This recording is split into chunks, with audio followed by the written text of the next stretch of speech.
বুখারীর বর্ণনা, কানা রাসূলুল্লাহ সাল্লাল্লাহু আলাইহি ওয়াসাল্লাম ইযা আরাদা সাফারান আকরা বাইনা আজওয়াজিহি, আল্লাহ রাসূল সফর করলে কোন স্ত্রীকে নিয়ে যাবেন তিনি স্ত্রীদের নাম লিখে লটারি করতেন। সুবহানাল্লাহ নাই? কি করতেন? কোরআ, আরবিতে বলে কোরআ, বাংলায় বলে লটারি। এই লটারি জায়েজ, এই লটারি জায়েজ আছে। স্ত্রীদের নাম লিখে কোরআ করতেন, লটারি। যার নাম আসতো তাকে নিয়ে আল্লাহর হাবিব সাল্লাল্লাহু আলাইহি ওয়াসাল্লাম সফরে বেরিয়ে যেতেন। ৬ষ্ঠ হিজরিতে ১৪০০ সাহাবা আল্লাহ রাসূল সাল্লাল্লাহু আলাইহি ওয়াসাল্লামকে নিয়ে উমরা করার জন্য গেল, কিন্তু কাফেররা মক্কায় ঢুকতে দিবে না। তখন একটা সন্ধি হলো যে এই বছর আমরা ফিরে যাব। আল্লাহর হাবিব সাল্লাল্লাহু আলাইহি ওয়াসাল্লাম ওই সন্ধিতে রাজি হলেন। আংটির মধ্যে মুহাম্মদ রাসূলুল্লাহ সিল মারলেন, রাজি। কিন্তু সাহাবারা রাজি না। সাহাবারা বললেন, ইয়া রাসূলুল্লাহ, এত কষ্ট করে ১৪০০ সাহাবা উমরা করার জন্য এসেছি, উমরা না করেই আমরা ফিরে যাব, আমরা যাব না। আল্লাহ হাবিব সাল্লাল্লাহু আলাইহি ওয়াসাল্লাম এদেরকে আদেশ করলেন, কুমু ওয়ানহারু, যেহেতু সন্ধি হয়েছে আমি সন্ধি ভঙ্গ করতে পারবো না, সন্ধির নিয়ম অনুযায়ী এবছর আমরা ফিরে যাব, আমরা উমরা করব না। আমরা পশু নিয়ে এসেছি, সবাই পশু জবাই করো, মাথার চুল হালাক করে হালাল হয়ে যাও। কিন্তু কেউ কথা শোনে না, কেউ কথা শোনে না। ১৪০০ সাহাবা বসে আছে। আল্লাহ রাসূল সাল্লাল্লাহু আলাইহি ওয়াসাল্লাম ধমক দিয়ে আদেশ করলেন, কুমু ওয়ানহারু, দাঁড়াও, পশুগুলোকে জবাই করো, মাথার চুল ফেলে দিয়ে হালাল হয়ে যাও। কেউ কথা শোনে না। আবার বললেন, কুমু ওয়ানহারু, ১৪০০ সাহাবা, কেউ শোনে না। আল্লাহর হাবিব সাল্লাল্লাহু আলাইহি ওয়াসাল্লাম এত বিব্রতকর পরিস্থিতিতে কখনো পড়েন নাই, কোনোদিন না। মনটা খারাপ করে আল্লাহ রাসূল সাল্লাল্লাহু আলাইহি ওয়াসাল্লাম তাঁবুর ভিতরে ঢুকে গেলেন। ওই সফরে লটারিতে নাম এসেছিল উম্মে সালামা রাদিয়াল্লাহু তাআলা আনহা। সুবহানাল্লাহ পড়বেন না? উম্মে সালামা রাদিয়াল্লাহু তাআলা আনহা আমাদের আম্মা জান, আল্লাহ রাসূল সাল্লাল্লাহু আলাইহি ওয়াসাল্লামের স্ত্রী। বিশ্বনবী সাল্লাল্লাহু আলাইহি ওয়াসাল্লামকে চিন্তিত আর বিমর্ষ দেখে জিজ্ঞেস করলেন, ইয়া রাসূলুল্লাহ, কি সমস্যা? আল্লাহর হাবিব সাল্লাল্লাহু আলাইহি ওয়াসাল্লাম পুরো ঘটনাটা খুলে বললেন। খুলে বলার পরে এবার উম্মে সালামা বলেন, ইয়া রাসূলুল্লাহ, আমার মাথায় এক বুদ্ধি আছে। আমার মাথায় কি আছে? এক বুদ্ধি আছে, আপনি চাইলে এটা আমল করতে পারেন। আল্লাহর হাবিব সাল্লাল্লাহু আলাইহি ওয়াসাল্লাম বললেন, কি বুদ্ধি আছে তোমার মাথায়, বলো। উম্মে সালামা রাদিয়াল্লাহু তাআলা আনহা বললেন, ইয়া রাসূলুল্লাহ সাল্লাল্লাহু আলাইহি ওয়াসাল্লাম, আপনি কারোর সাথে কথা বলবেন না, কাউকে আদেশ করবেন না, আপনি নিজে ঘর থেকে এখন বের হয়ে যাবেন, নিজেই আপনার উটটাকে আপনি নহর করে ফেলবেন, মানে জবাই করে ফেলবেন।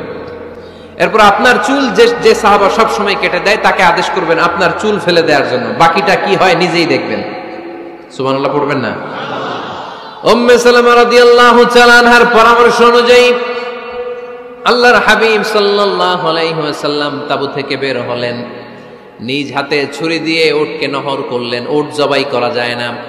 কুরবানির সময় ঈদুল আজহায় ১০-১২ জন মিলে গরুকে রশি দিয়ে বেঁধে মাটিতে শুইয়ে গলার মধ্যে আমরা যেভাবে জবাই করি, উটকে ওইভাবে জবাই করা যায় নাকি? আরব বিশ্বে আমাদের ভাইরা ছিল, তারা জানে উট জবাই হয় না, উটকে করতে হয় নহর। আল্লাহর হাবিব সাল্লাল্লাহু আলাইহি ওয়াসাল্লাম নিজে ছুরি নিয়ে ওটার গলার মধ্যে এরকম খোঁচা মারলেন, ফিনকি দিয়ে ঝমঝম করে রক্ত বেরোতে শুরু করলো, নহর হয়ে গেল। সাহাবারা দৃশ্য দেখে অবাক। আল্লাহর হাবিব বললেন, আইনা হালিকি, আমার মাথার চুল হালাক করে দেয় ওই সাহাবী কই? আমার সেলুনম্যান কোথায়? আমার বারবার কোথায়? আল্লাহর হাবিবের কথা শুনে বিশ্বনবীর ওই সাহাবী এসে দাঁড়িয়ে গেল। আল্লাহর হাবিব বলল, আমার মাথার চুল তুমি ফেলে দাও। ওই সাহাবী বিশ্বনবীর মাথার চুল ফেলে দিল।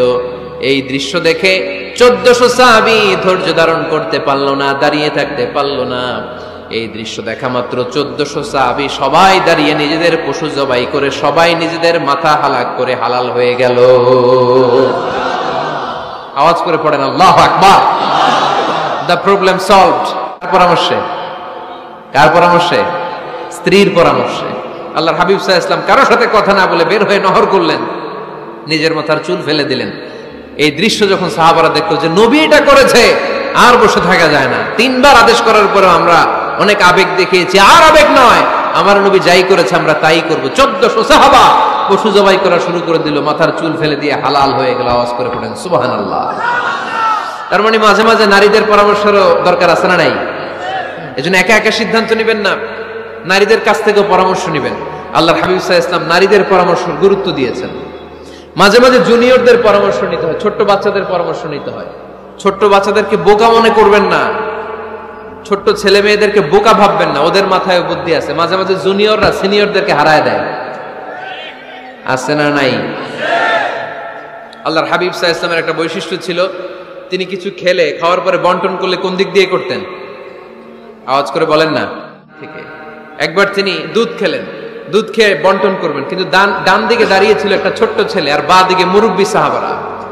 আল্লাহর হাবিব সাল্লাল্লাহু আলাইহি ওয়াসাল্লাম এই ছোট্ট ছেলের কাছ থেকে অনুমতি চাইলেন। তার মানে ছোট্টদেরও পরামর্শের দরকার আছে না নাই? আল্লাহর হাবিব বললেন, আতাযানু লি আন উ'তিয়া হাউলা, আমার স্বভাব হলো খাবার বন্টনের সময় ডান দিক থেকে করি, কিন্তু এখন ডান দিকে তুমি ছোট্ট মানুষ, বাম দিকে বয়স্ক সাহাবারা, তুমি যদি অনুমতি দাও তোমার আগে বয়স্ক সাহাবাদেরকে দিয়ে আমি খাবার বিতরণ করতে চাই।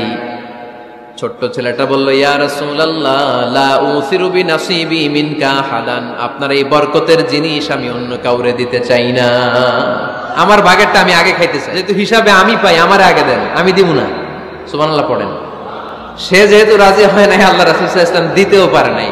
আল্লাহর হাবিব সাল্লাল্লাহু আলাইহি ওয়াসাল্লাম দুধের পেয়ালাটা মুরব্বিদের হাতে না দিয়ে ছোট্ট বাচ্চার হাতে তুলে দিয়েছে। চিল্লায় পড়েন আল্লাহু আকবার। তাহলে ছোট্ট বাচ্চাদের পরামর্শের দলিল আছে না নাই? আল্লাহ রাসূল সাল্লাল্লাহু আলাইহি ওয়াসাল্লাম একবার ওয়াজ করতেছেন, সহিহ বুখারীর বর্ণনা।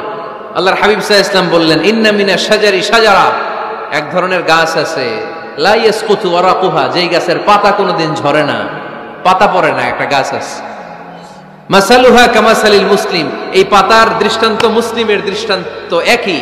হাদিসুনি মা হিয়া, দেখি তো কোন সাহাবী বলতে পারে এটা কোন গাছ? আল্লাহর হাবিব বললেন, এমন একটা গাছ আছে যেই গাছের কোনো পাতা ঝরে না। এই পাতার দৃষ্টান্ত, গাছের দৃষ্টান্ত, মুমিনের দৃষ্টান্ত একরকম। ফাহাদিসুনি মা হিয়া, কে আছো বলতে পারো এটা কোন গাছ? কেউ পারে না। সাহাবারা মনে করছে এটা মরুভূমির কোন একটা গাছ হবে। কেউ বাড়ির পাশে যে খেজুর গাছ আছে এটা খেয়াল করে নাই, সবাই চলে গেছে অন্য গাছের দিকে। ক্যাকটাস, গুলমলতা, মরুভূমির রেয়ার যে গাছগুলো আছে, দুর্লভ দুষ্প্রাপ্য গাছগুলো, তারা এক একজন একটার পর নাম বলতে আরম্ভ করলো। আল্লাহ রাসূল সাল্লাল্লাহু আলাইহি ওয়াসাল্লাম বললেন হয় নাই, একজন বলে একটা, আল্লাহর হাবিব বললেন হয় নাই। সবশেষে কেউ যখন পারে না, আল্লাহ রাসূল সাল্লাল্লাহু আলাইহি ওয়াসাল্লাম বললেন, ইন্নাহা নাখলা, এটা খেজুর গাছ। এটা কি গাছ? সবাই বলেন কি গাছ? খেজুর গাছ। কেউ পারে নাই। ওয়াজ শেষ, নসিহত শেষ, সবাই বাড়ি ফিরে যাচ্ছে। সাইয়েদনা ওমর ফারুক রাদিয়াল্লাহু তাআলা আনহু উনি ওনার ছেলে আব্দুল্লাহ ইবনে ওমরকে নিয়ে যাচ্ছে। আব্দুল্লাহ ইবনে ওমর হঠাৎ করে বললেন, আব্বা, আল্লাহ রাসূল যখন জিজ্ঞেস করেছিল এটা কোন গাছ, আমি কিন্তু জানতাম এটা খেজুর গাছ, আমি কিন্তু জানতাম। ওমর ফারুক বললেন, বলো নাই কেন? আব্দুল্লাহ ইবনে ওমর বলেন, আব্বা আপনি পারেন না, আমার চাচা আবু বকর পারে না, মুরব্বী সাহাবারা কেউ পারে না, আমি মাঝখান দিয়ে কেমনে বেয়াদবি করি? সুবহানাল্লাহ পড়বেন না?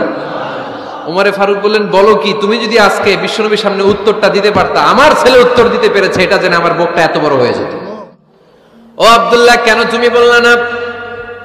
আজকে কেউ প্রশ্নের উত্তর করতে পারে নাই, তুমি যদি বিশ্বনবীর সামনে দাঁড়িয়ে প্রশ্নের উত্তর করতে পারতা, আমার বুকটা এত বড় হয়ে যেত। কেন বললা না? তুমি বললে আমি বড্ড খুশি হয়ে যেতাম। সুবহানাল্লাহ পড়েন। তার মানে মাঝে মাঝে জুনিয়ররা সিনিয়রদেরকেও হার মানায় দেয়, এরকম আছে না নাই? এজন্য পরামর্শ করবেন, অবশ্যই পরামর্শ করবেন। সাইয়েদনা ওমর ফারুক যখন খলিফা, তিনি মুরব্বীদের মিটিং এ একটা ছোট্ট বাচ্চাকে রাখতেন, অল্প বয়স্ক এক সাহাবী, ওই সাহাবীর নাম আব্দুল্লাহ ইবনে আব্বাস রাদিয়াল্লাহু তাআলা আনহু। মুরব্বীরা মনে কষ্ট পেলেন, কিরে এই ছেলের সমান নাতি আছে আমার ঘরে, আমার নাতি আছে এই ছেলের সমান, এই ছেলেকে কেন রাখে? ফারুক বললেন, একদিন দেখাই দিব আপনাদেরকে কেন রাখি। ওমর ফারুক একদিন সবাইকে বললেন, ইদা জাআ নাসরুল্লাহি ওয়াল ফাতহ ওয়া রাআইতান নাসা ইয়াদখুলুনা ফি দীনিল্লাহি আফওয়াজা, এটা কোন প্রেক্ষাপটে নাজিল হয়েছে আপনারা কে জানেন বলেন তো? এক সাহাবী বললেন, এই সূরা দ্বারা বোঝানো হয়েছে আমাদের যখন বিজয় অর্জিত হবে তখন যেন আমরা বেশি বেশি আল্লাহর প্রশংসা করি। ওমর ফারুক বললেন, উত্তর হয় নাই। বয়স্ক সাহাবী বললেন, আমাদেরকে রব্বুল আলামিন বড় বড় শহর বিজয়ের ব্যাপারে আদেশ দিয়েছে, এই সূরা দ্বারা আমি এটা বুঝেছি। ওমর ফারুক বললেন, হয় নাই। কেউ যখন উত্তর করতে পারে নাই, ওমর ফারুক বললেন, ও আব্দুল্লাহ ইবনে আব্বাস, তুমি এই সূরার ব্যাপারে কি জানো? আব্দুল্লাহ ইবনে আব্বাস বলেন, হুয়া আজালু রাসূলিল্লাহ, এই সূরা দ্বারা বিশ্ব নবীর আগাম মৃত্যুকে বোঝানো হয়েছে। ইদা জাআ নাসরুল্লাহি ওয়াল ফাতহ, নবী হে যখন বিজয় আসবে, আল্লাহর পক্ষ থেকে সাহায্য আসবে, ওয়া রাআইতান নাসা ইয়াদখুলুনা ফি দীনিল্লাহি আফওয়াজা, আপনি দেখবেন দলে দলে বানের পানির মতো লোকজন কালেমার ছাতার নিচে প্রবেশ করতেছে। তো সবাই যখন কালিমা পড়ে মুসলমান হয়ে যাবে, সবাইকে মুসলমান বানানোই ছিল বিশ্বনবীর মিশন। মিশন যখন কমপ্লিট, নবী থাকার পৃথিবীতে আর দরকার নাই। এই সূরা দ্বারা আল্লাহ বুঝিয়েছেন বিশ্বনবী পৃথিবীতে আর বেশি দিন বেঁচে নাই। চিল্লায় বলেন ঠিক কিনা?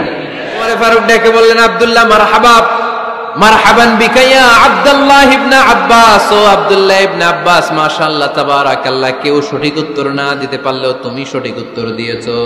তুমি এই সূরার ব্যাপারে যতটুকু জানো আমিও জানি ততটুকু। পড়েন সুবহানাল্লাহ। তুমি সঠিক উত্তর দিয়েছো। এই হাদিসগুলো প্রমাণ করে মাঝে মাঝে জুনিয়ররা সিনিয়রদেরকেও হারিয়ে দেয়। চিল্লায় বলেন ঠিক কিনা? এজন্য মাঝে মাঝে বাচ্চা ছেলেদেরও পরামর্শের দরকার আছে না নাই? ঘরে সুখ নাই, শান্তি নাই, কারণ পরামর্শ করেন না তো। আব্বা আম্মার পরামর্শ নেন, স্ত্রীদের পরামর্শ নেন, ছেলে মেয়েদের পরামর্শ নেন। গুরুত্বপূর্ণ সিদ্ধান্ত নেওয়ার আগে পরামর্শ করে সিদ্ধান্তগুলো নেওয়ার দরকার আছে না নাই? পরামর্শ করে ফ্যামিলি মিটিং এ যদি আমরা সিদ্ধান্ত নেই, ওই সিদ্ধান্তে বরকত দিবে কে? আওয়াজ করে বলেন, ওই ঘরটারে বরকতময় করে কে? কোরআনের প্রথম কথা কি? ইকরা, পড়ো। কোরআনের প্রথম কথা কি? ইকরা বিসমি রাব্বিকাল্লাযী খালাক, খালাকাল ইনসানা মিন আলাক। اقرأ وربك الأكرم الذي علم بالقلم علم الإنسان ما لم يعلم। পড়েন সুবহানাল্লাহ। পড়ো তোমার প্রভুর নামে যিনি তোমায় শিখিয়েছেন। Read in the name of your Lord who has created. পড়ো, পড়ার কোনো বিকল্প নাই, আপনার পড়তেই হবে। বেঁচে আছেন পড়েন, সুস্থ তো পড়েন, অসুস্থ পড়েন, মরে যাচ্ছেন তখনও পড়েন, পড়তে পড়তে মরেন। ও মিয়া, মরার সময় পড়ার দরকার আছে না নাই? মরার সময় পড়বেন লা ইলাহা ইল্লাল্লাহ মুহাম্মাদুর। এটা না পড়লে হবে? তার মানে মরার সময় পড়তে হবে। চিল্লায় বলেন ঠিক কিনা? একে অপরের জন্য দোয়া। সাইয়েদনা ইব্রাহিম ফ্যামিলির জন্য দোয়া করতেন, রাব্বি জাআলনি মুকিমাস সালাতি ওয়া মিন যুররিয়াতি রব্বানা ওয়া তাকাব্বাল দুআ। ও আল্লাহ, আপনি আমারে নামাজ কায়েমকারী বানান, আমার কলিজার টুকরা সন্তান ইসমাইলকেও নামাজ কায়েমকারী বানান। আমার দোয়াটা আপনার দরবারে আপনি কবুল করে নেন। সুবহানাল্লাহ পড়েন। রব্বানা ইন্নী আসকানতু মিন যুররিয়াতি বিওয়াদিন গায়রি যী যারইন ইনদা বাইতিকাল মুহাররাম। ও আল্লাহ, আমার সন্তান সন্ততি, আমার ফ্যামিলিকে ধুধু মরুপ্রান্তর এই উপত্যকার মধ্যে তোমার কাবা ঘরের সামনে রেখে গেলাম। তাদেরকে তুমি নামাজ কায়েমকারী বানিয়ে দিও। গোটা বিশ্বের সব মানুষের অন্তর আমার ফ্যামিলির দিকে আল্লাহ তুমি ঝুঁকিয়ে দিও। ওয়ারযুকহুম মিনাস সামারাত, ফলমূল দিয়ে আল্লাহ তুমি তাদেরকে রিজিকের ব্যবস্থা করে দিও। মানে সব নবীরা তাদের পরিবারের সদস্যদের জন্য দোয়া করতেন কি করতেন না?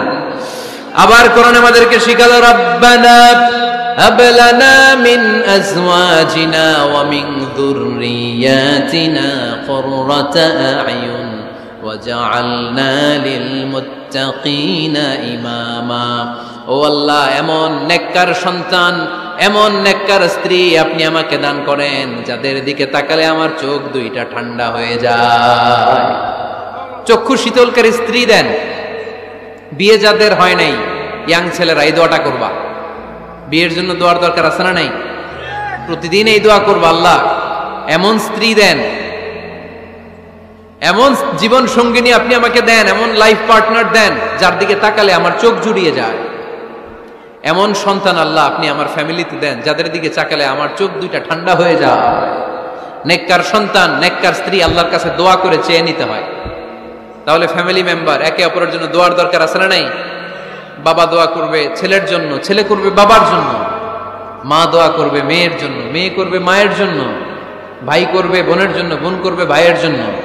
দোয়ার দরকার আছে না নাই? দোয়া করবেন সবাই সবার জন্য। ওহে বিশ্বাসীরা, নিজেরাও জাহান্নামের আগুন থেকে বাঁচো, পরিবারকেও জাহান্নামের আগুন থেকে বাঁচাও। আল্লাহ আমাদের নিজেদেরকেও বাঁচাও, পরিবারকেও জাহান্নামের আগুন থেকে বাঁচাও। আমরা পড়ি আমিন।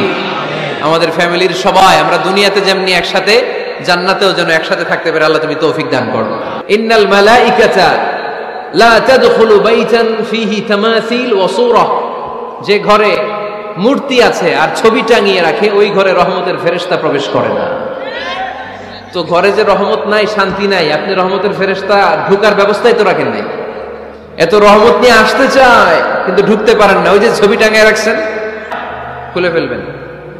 হ্যাঁ, আপনি ফ্যামিলি গ্রুপ ছবি রাখতে পারেন, আব্বা আম্মা ভাই বোন সবাই মিলে একটা গ্রুপ ছবি তুললে স্মৃতির জন্য রাখা যায়। এটা অ্যালবাম বন্দি করে রাখবেন, মাঝে মাঝে দেখবেন, দেখলে মৃত্যুর কথা স্মরণ হয়। আয় রে, 10 বছর আগের ছবিটা দেখলে কি কুচকুচে কালো দাড়ি ছিল আমার, এখন সাদা হয়ে গেছে, ঠিক কিনা? তখন বুঝবেন যে মৃত্যুর দিকে আমি এগিয়ে যাচ্ছি। এই দুনিয়াটা ক্ষণিকের, একটা ধোঁকা, একটা মরিচিকা, একটা লোভ আর লালসার পেছনে আমরা ছুটে বেড়াচ্ছি। ধোঁকা, আসল জীবন কবরের জীবন। আওয়াজ করে বলতে হবে, ঠিক কিনা? পুরাতন ছবির অ্যালবামগুলো খুললে মৃত্যুর কথা স্মরণ হয়। আহা, দাদা পাশে বসা ছিল, আজকে দাদা নাই। নানারা নিয়ে একটা ছবি তুলে অ্যালবামে রাখছিলাম, আজকে নানা নাই। বাবার সাথে ছবি ছিল, আজ বাবা নাই। মৃত্যুর কথা স্মরণ আছে না নাই? প্রয়োজনে আব্বা আম্মার সাথে বা নিজেদের ফ্যামিলি গ্রুপ পিকচার তুলতে পারবেন, এটা অ্যালবাম বন্দি করে রাখেন, কিন্তু টাঙিয়ে রাখা যাবে? রাখবেন আপনারা? আর রাখবেন না। অনেকে কুকুরের শো পিস কিনে, কুকুরের, বিড়ালের, কুমিরের শো পিস কিনে শো কেসে সাজিয়ে রাখে, আছে না নাই? এগুলো আপনি রাখতে পারবেন না, এগুলো রাখবেন না।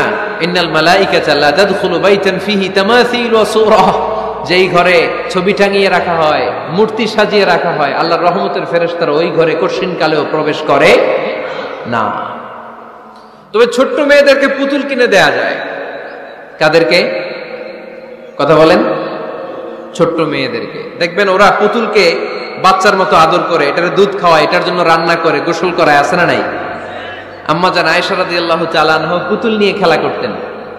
নারীদের, ছোট্ট মেয়েদের জন্য এটা জায়েজ রাখা হয়েছে এই কারণে, কারণ কিছুদিন পরেই তারা মা হতে চলেছে, ঠিক কিনা? কেমন করে বাচ্চা কাচ্চা লালন পালন করবে, কেমন করে আমাদের আগামী প্রজন্মকে তারা গড়ে তুলবে, ওইটার একটা প্রশিক্ষণ খেলার মাধ্যমেই ছোটবেলায় যেন তাদের হয়ে যায়। এজন্য ছোট্ট মেয়েদের জন্য পুতুল দিয়ে খেলাকে শরিয়ত জায়েজ রেখেছে। চিল্লায় পড়েন সুবহানাল্লাহ। কত সুন্দর আমাদের Islam, check and balance, check and balance. কিন্তু ছবি টাঙিয়ে রাখা যাবে না।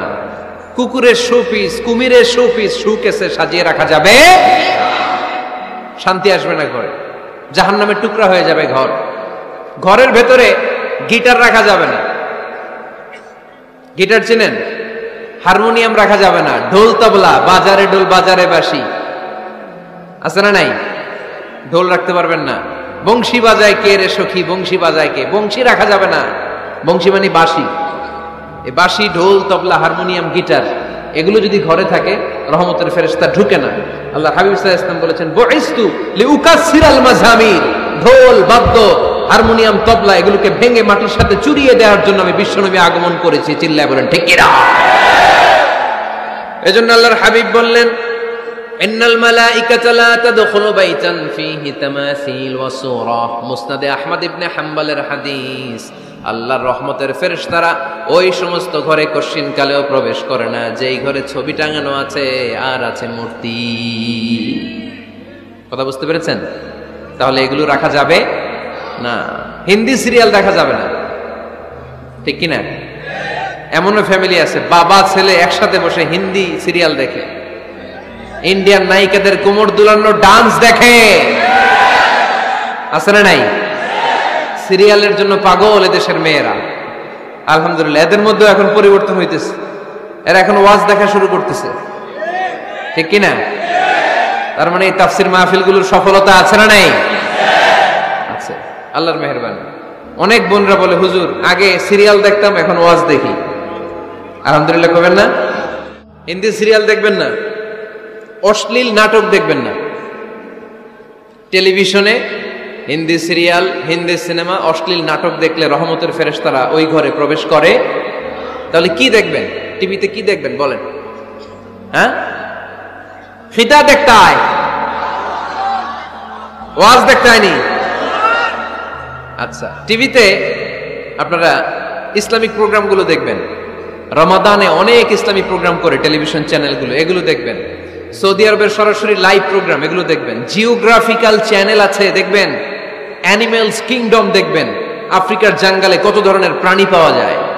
সাগরের অতল গহ্বরে কি ধরনের মাছ আল্লাহ সৃষ্টি করে রেখেছে, সি ওয়ার্ল্ড আমরা জানি না। সাগরের অতল গহ্বরের রাজ্য কেমন, অ্যানিমেলস কিংডম আর জিওগ্রাফিক্যাল চ্যানেল এগুলো দেখবেন, টক শো দেখতে পারেন, নিউজ দেখতে পারেন, এমন প্রোগ্রামগুলো দেখেন যেগুলো শিক্ষণীয়, নিজেকে জ্ঞানী ও আলোকিত করে গড়ে তুলতে সহায়তা করে, এমন প্রোগ্রামগুলো দেখবেন। আওয়াজ করে বলেন ঠিক কিনা? এর বাইরে হিন্দি সিরিয়াল, নাচানাচি, রূপবানে নাচে কোমর দুলায়া, আছে না নাই? ফেরেশতারা বলবে তো করে পিটামু আমরা ঝুলায়া, দেখা যাবে, তাহলেই শান্তি আসবে।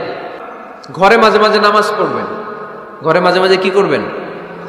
সহিহ মুসলিমের হাদিস, আল্লাহ রাসূল সাল্লাল্লাহু আলাইহি ওয়াসাল্লাম বলেছেন, তোমরা মসজিদে ফরজ নামাজের পরে ঘরের জন্য কিছু সুন্নাহ আর নফল নামাজ রেখে দিও, কারণ যারা সুন্নাহ আর নফল নামাজ ঘরে পড়ে আল্লাহ তাআলা তাদের ঘরটাকে বরকত দিয়ে পূর্ণ করে দেয়। বৃষ্টি যদি হয়, কখনো বৃষ্টি, বাইরে প্রচন্ড বৃষ্টি, আপনি জামাত ধরার জন্য মসজিদে যেতে পারতেছেন না, তখন ঘরের সবাইরে নিয়ে আপনি জামাতের ইমাম হবেন, দরকার আছে না নাই? আপনি ইমাম, আপনার ছেলেরা পেছনে, মেয়েরা পেছনে, নারী পুরুষ একই কাতারে দাঁড়াতে পারে না, তো আপনি ইমাম, পেছনে আপনার ছেলেরা, এর পরের কাতারে আপনার মেয়েরা আর আপনার স্ত্রীরা। পারা যাবে না? ছেলে মেয়ে যদি না থাকে, হুজুর আমি আর সে টোনাটুনি সংসার, তাহলে টোনা দাঁড়াবে সামনে, টুনি দাঁড়াবে পেছনে, একসাথে দাঁড়ানো যাবে? আমি আর আজকে সভাপতি লিয়াকত ভাই দুজনে মিলে যদি জামাত করি, একসাথে দাঁড়ানো যাবে, আমি এদিকে, লিয়াকত ভাই আমার ডানে, ঠিক কিনা? কিন্তু টোনা টুনি যদি দাঁড়ায়, টোনা দাঁড়াবে সামনে, টুনি দাঁড়াবে বরাবর পিছনে। মাসালা বুঝতে পেরেছেন? The family that prays together stays together. যে ফ্যামিলি একসাথে নামাজ পড়ে, ওই ফ্যামিলি টিকে থাকে বহুদিন, ঠিক কিনা? I repeat, the family that prays together stays together. যে পরিবার একসাথে সালাত আদায় করে ঘরে, এই পরিবারগুলো ভাঙে না। এই পরিবারে ডিভোর্সের কথা শুনবেন না, এই পরিবারে আছে শুধু শান্তি আর শান্তি। চিল্লায় বলেন ঠিক কিনা? যদি একান্নবর্তী ফ্যামিলি হয়, ভাই বোন আত্মীয় স্বজন একসাথে, নারী পুরুষ দেখা দেয়া জায়েজ নাই, তখন ছেলেরা একসাথে খান, ছেলেদের পর্ব শেষ হলে মেয়েরা একসাথে খান। একসাথে খেলে খাবার শেয়ার করলে বরকত আছে না নাই? সামান্য একটু খাবার আপনি আপনার ছেলের পাতে তুলে দেন, আপনার ছেলে আপনার পাতে তুলে দিবে, বরকত বাড়ায় দিবে কে? একসাথে ইফতারি করবেন, আলাদা আলাদা ইফতারি করবেন না, একসাথে ইফতারি করলে বরকত দেয় কে? আল্লাহর হাবিব সাল্লাল্লাহু আলাইহি ওয়াসাল্লাম বলেন, কেউ যদি কাউকে ইফতারি করায়, তাহলে রোজাদারের যত সওয়াব, যিনি ইফতারি করালো তারও তত সওয়াব। সাহাবারা বলেন, আমাদের তো এত সম্পদ নাই যে মানুষকে ইফতারি করাবো। আল্লাহর হাবিব সাল্লাল্লাহু আলাইহি ওয়াসাল্লাম বলেন, ওয়ালাউ বিতামরা, একটা খেজুর দিয়েও যদি করাও এই সওয়াব পাবা। ওয়ালাউ বিআযকাতি লাবান, এক ঢোক দুধ দিয়েও যদি করাও, ওয়ালাউ বিশারবাতি মা, এক ঢোক পানি দিয়েও যদি করাও, এই সওয়াব পাবা। আপনি আপনার ভাই বোন ইফতারি করতে বসেছেন, আপনার প্লেট থেকে একটা পেঁয়াজও আপনার ভাইয়ের প্লেটে দিবেন, ওই সওয়াব পাবেন। আপনার ভাই একটা খেজুর আপনার প্লেটে দিবে, ওই সওয়াব পাবে। সুবহানাল্লাহ কইবেন না? একসাথে খাবার খেলে হৃদ্যতা বাড়ে, সম্পর্ক বাড়ে। খাবার শুরু করবেন বিসমিল্লাহির রহমানির রহিম দিয়ে। কি দিয়ে? কোন হাতে খাবেন? বা হাতে, তাই না? চিল্লায় বলেন কোন হাতে? ডান হাতে। বিসমিল্লাহ বলে খাওয়া শুরু করবেন, ডান হাতে খাবেন, খাওয়া শেষে পড়বেন আলহামদুলিল্লাহ। খাওয়ার পরে কি পড়বেন? খবরদার রান্নার বদনাম করবেন না কখনো। রান্নার বদনাম করেন নাকি? এটা ঝাল হয়েছে, ওইটা মজা হয় নাই, এটা টক হয়েছে, এটা লবণ হয় নাই, এরকম আছে না নাই? লবণ হয় নাই, বউরের তালাক দিছে, এরকম আছে না নাই? রান্না একটু ভালো হয় নাই, ঝাল হয়ে গেছে বেশি, বউরে মাইশুর, এরকম ডাকাইতে আছে না নাই? মা আবা রাসূলুল্লাহ সাল্লাল্লাহু আলাইহি ওয়াসাল্লাম তুআমান ক্বাত্তু, আল্লাহর হাবিব সাল্লাল্লাহু আলাইহি ওয়াসাল্লাম কখনো কোনো রান্নার বদনাম করতেন না। ইনিশতাহাহু আকালাহু, বুখারীর বর্ণনা। ভাল লাগলে খেতেন, ভাল লাগতেছে আরো খেতেন, আরো খেতেন। ওয়া ইন কারিহাহু তারাকা, ভালো না লাগলে রেখে দিতেন, ওর দিকে তাকাইতেন না। কিন্তু কখনো বলেন নাই লবণ হয় নাই, কখনো বলেন নাই ঝাল বেশি হয়েছে, কখনো বলেন নাই রান্নাটা মজা হয় নাই। সুবহানাল্লাহ পড়বেন না? কি রাসূল ছিলেন আমার। এজন্য রান্নার বদনাম করবেন না, একসাথে মিলেমিশে খান, বরকত বাড়ায় দিবে কে? ঘরে কোরআন তেলাওয়াত করুন। কি তেলাওয়াত? কোরআন তেলাওয়াত নাই, ঘরে তেলাওয়াত নাই, ফজরের পরে তেলাওয়াত নাই, সব ঘুম আর ঘুম, আছে না নাই? তো রহমত বরকত ঢুকবে কেমনে? ঘরে কোরআন তেলাওয়াত করুন, হাজবেন্ড তার ওয়াইফকে কোরআন তেলাওয়াত শোনাবে, ওয়াইফ তার হাজবেন্ডকে শোনাবে, বাবা তার সন্তানকে শোনাবেন, সন্তান বাবাকে শোনাবেন। প্রতি মাসের জন্য একটা সূরাকে নির্ধারণ করুন যে আমরা সবাই মিলে এই মাসে এই সূরাটা মুখস্থ করব। পারা যাবে? আওয়াজ করে বলেন তো, সূরাতুদ দোহা এটা কি খুব বড় সূরা? কথা কয় না। সূরাতুদ দোহা কি বড় সূরা না ছোট সূরা? তো এক মাসে কি এই সূরাটা মুখস্থ করা যাবে না? কথা বলে। ওয়াত্তিনি ওয়াজ-যাইতুন ওয়া তুরি সিনিন, এটা কি বড় সূরা? এক মাসে পারা যাবে না? প্রতি মাসের জন্য একটা করে সূরা নির্ধারণ করুন। তাহলে 12 মাসে কয়টা সূরা? আওয়াজ করে বলতে হবে, 12টা সূরা। এই যে নতুন বছরের জন্য প্ল্যান নেন, ঘরটারে কি করে সুখী সমৃদ্ধ বানাবেন। প্রতি মাসের জন্য কয়টা সূরা? 12 মাসে তাহলে কয় সূরা? 12 সূরা। প্রতি সপ্তাহে আপডেট নেবেন, খোঁজ খবর নেবেন, কয় আয়াত হইল তোমার। স্ত্রীর খোঁজ খবর নেবেন, সন্তানের খোঁজ খবর নেবেন, কয় আয়াত হলো। মাস শেষে সবাই সবার কাছ থেকে শুনবেন, ঘরের বরকত বাড়ায় দিবে কে? এরকম ফ্যামিলি আমাদের সবার হোক, আমরা চাই না? হ্যাঁ, স্ত্রী তার স্বামীকে কোরআন তেলাওয়াত করে শোনায়, স্বামী তার স্ত্রীকে কোরআন তেলাওয়াত করে শোনায়, বাবা তার সন্তানকে কোরআন তেলাওয়াত করে শোনায়, সন্তান তার বাবাকে কোরআন তেলাওয়াত করে শোনায়। আপনার ছেলে মেয়েরা যখন কোরআন পড়ে আওয়াজ করে পড়তে বলেন, যাতে ভুল হলে শুধরে দিতে পারেন। এবং প্রতি মাসে যে সূরাটা মুখস্থ করবেন, ওই সূরাটা তাদাব্বুরে কোরআন করতে হবে, অর্থ জানতে হবে। মাতৃভাষায় কোরআনের অর্থ জানার দরকার আছে না নাই? তাহলে ঘরে কোরআন তেলাওয়াত করবেন। আল্লাহ রাসূল সাল্লাল্লাহু আলাইহি ওয়াসাল্লাম আম্মা জান আয়েশা রাদিয়াল্লাহু তাআলা আনহার কোলের মধ্যে মাথা রেখে কোরআন তেলাওয়াত করতেন। সুবহানাল্লাহ নাই? আম্মা জান আয়েশা রাদিয়াল্লাহু তাআলা আনহা বলেন, কানা রাসূলুল্লাহি সাল্লাল্লাহু আলাইহি ওয়াসাল্লাম ইয়াকরাউল কুরআন ওয়া রাসুহু ফি হাজরি ওয়া আনা হায়েদ। আমার মাসিক চলা অবস্থায়, মেনস্ট্রুয়েশনাল পিরিয়ড চলা অবস্থায় আমার কোলে মাথা রেখে বিশ্বনবী কোরআন তেলাওয়াত করেছেন, আর আমি শুনেছি। চিল্লায় পড়েন সুবহানাল্লাহ। শান্তি নাই, কারণ কোরআন তেলাওয়াত নাই। তো কোরআনের তেলাওয়াতও নাই, শান্তিও নাই। আল্লাহর হাবিব সাল্লাল্লাহু আলাইহি ওয়াসাল্লাম বলেছেন, সহিহ মুসলিমের হাদিস, লা তাজআলু বুয়ুতাকুম মাকাবিরা, তোমরা তোমাদের ঘরটারে গোরস্থান বানিয়ে রেখো না। ফা ইন্না শাইতানা ইয়ানফিরু মিনাল বাইতিল্লাযী তুকরাউ ফীহি সূরাতুল বাকারা, কারণ শয়তান ওই ঘর থেকে দৌড়ে পালায় যেই ঘরে সূরাতুল বাকারা তেলাওয়াত করা হয়। সুবহানাল্লাহ পড়েন। এজন্য ঘর উদ্বোধনের সময় কোন সূরা পড়তে হয়? সূরা বাকারা। চিল্লায় পড়েন কোন সূরা? আওয়াজ করে পড়েন কোন সূরা? ঘর করছেন, নতুন দোকান করছেন, নতুন ফ্ল্যাট কিনেছেন, কোন সূরা পড়বেন? সূরাতুল বাকারা। শয়তান ওই ঘরে থাকে না। সহিহ মুসলিমের আরেকটা হাদিসে আল্লাহ রাসূল সাল্লাল্লাহু আলাইহি ওয়াসাল্লাম বলেছেন, ইকরাউ সূরাতাল বাকারা, তোমরা সূরা বাকারা তেলাওয়াত করো। ফা ইন্না আখযাহা বারাকা, যে সূরা বাকারা পড়ে আল্লাহ তাআলা ওই ঘরটায় বরকত দেয়। ওয়া তারকাহা হাসারা, আর যে সূরা বাকারা পড়ে না সে খালি আফসোস করে।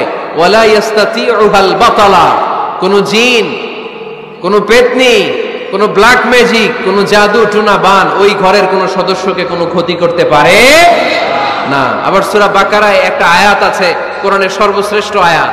বলেন তো আয়াতটার নাম কি? আওয়াজ করে বলেন কোন আয়াত?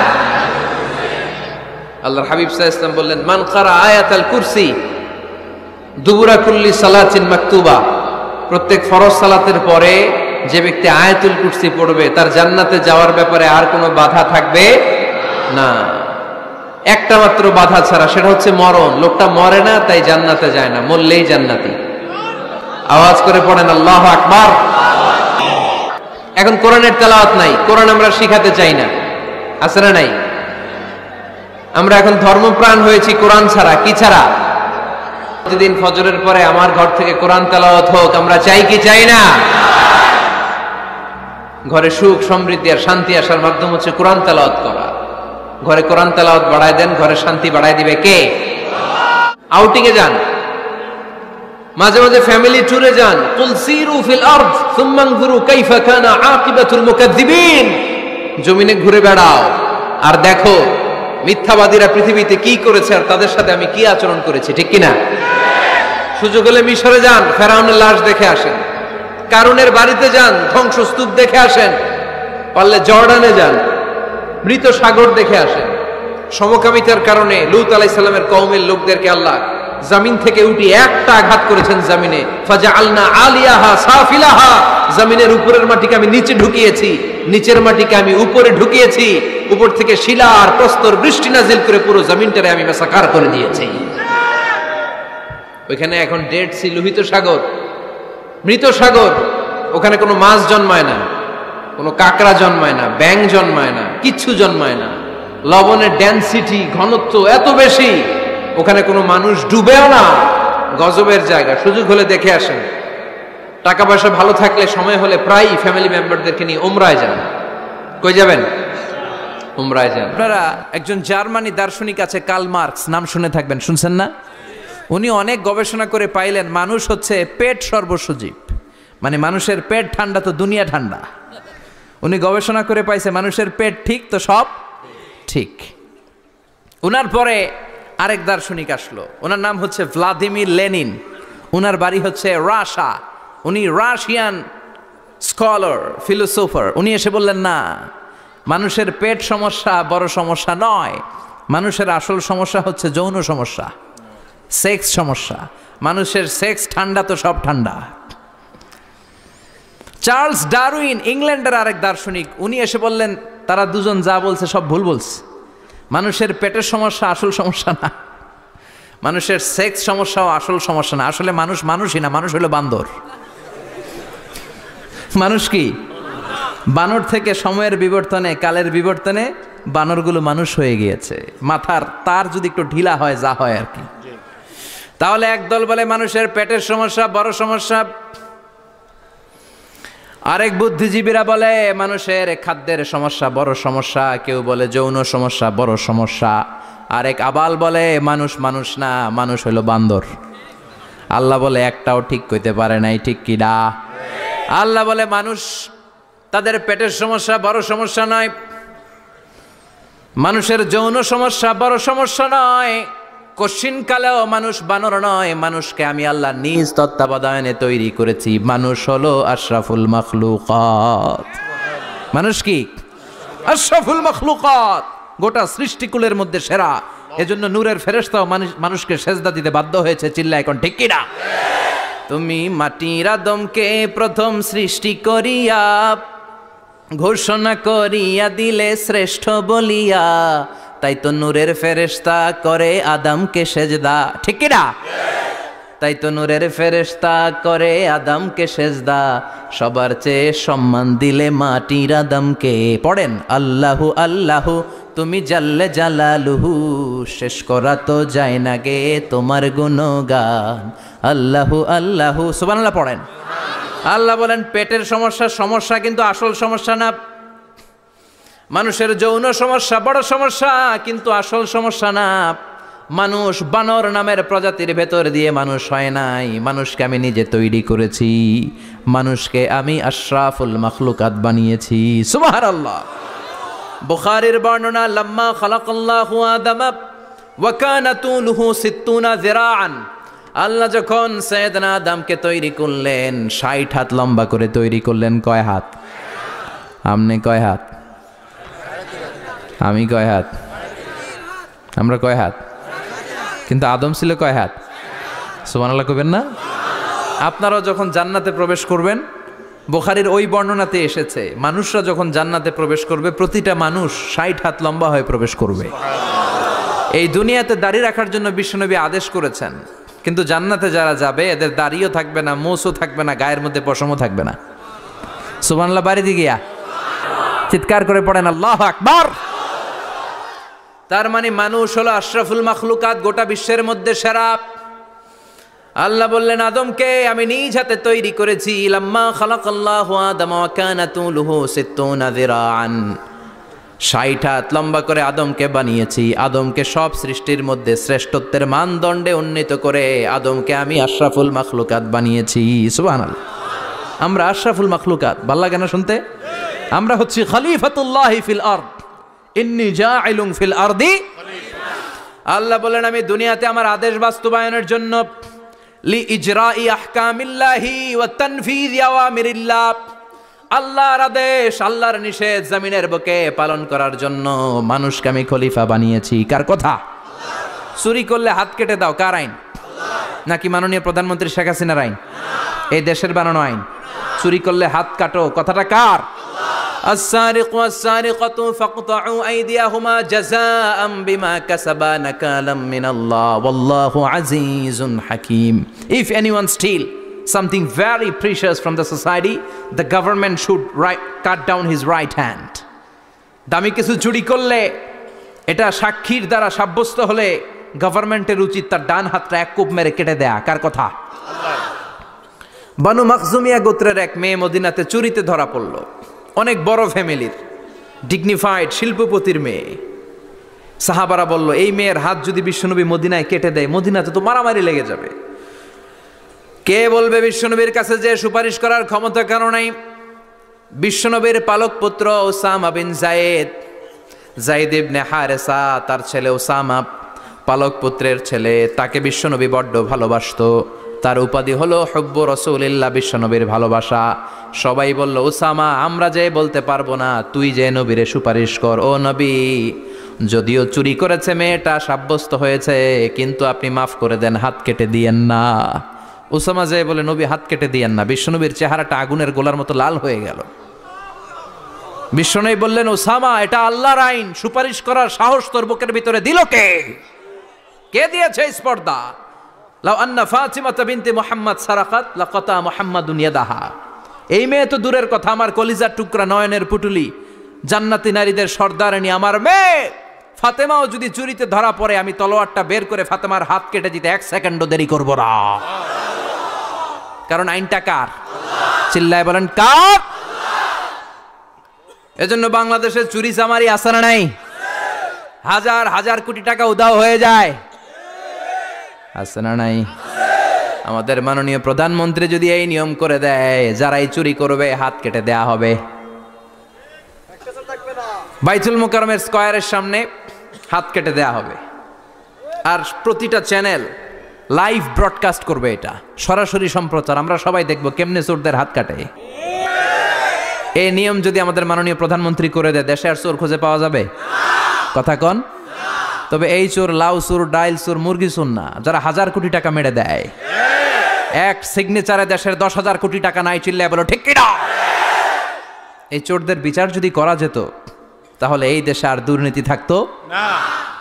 দুর্নীতি দমন কমিশনের দরকার হতো না। মন্ত্রীদের রাতের ঘুম হারাম হতো না। এটা মদিনার সমাজ হয়ে যেত, শান্তির বাংলাদেশ হয়ে যেত, ঠিক কিনা? এজন্য আল্লাহ বললেন, গোলাম এই জমিনের ভেতরে চুরি করলে হাত কেটে দিবা, জিনা ব্যভিচার করলে ডেথ পেনাল্টি, ক্যাপিটাল পানিশমেন্ট, মৃত্যুদণ্ড, সর্বোচ্চ শাস্তি, ঠিক কিনা? ইসলাম বলে চোরের হাত কেটে দাও। জিনা ব্যভিচার করলে ডেথ পেনাল্টি, সৌদি আরবে হেড অফ করে, গলা কেটে ফেলে। বাংলাদেশেও যদি এটা করা যেত, খবর হয়ে যেত, আর কোনো ধর্ষক বাংলার জমিনে জন্মাতো না, চিল্লায় বলো ঠিক কিনা? আল্লাহ বলেন, আমি মানুষকে খলিফা বানিয়েছি আমার এই হুকুম আহকামগুলো বাস্তবায়নের জন্য। সব সৃষ্টিকুলের মধ্য থেকে মানুষকে আমি বানিয়েছি আশরাফুল মাখলুকাত। আবার মানুষকে বানিয়েছি আমি আমার খলিফা। আবার মানুষের চেহারাটা আমি আল্লাহ সব চাইতে সুন্দর করে তৈরি করেছি। সুবহানাল্লাহ। লাকাদ খালাকনাল ইনসানা ফি আহসানি তাকওয়িম।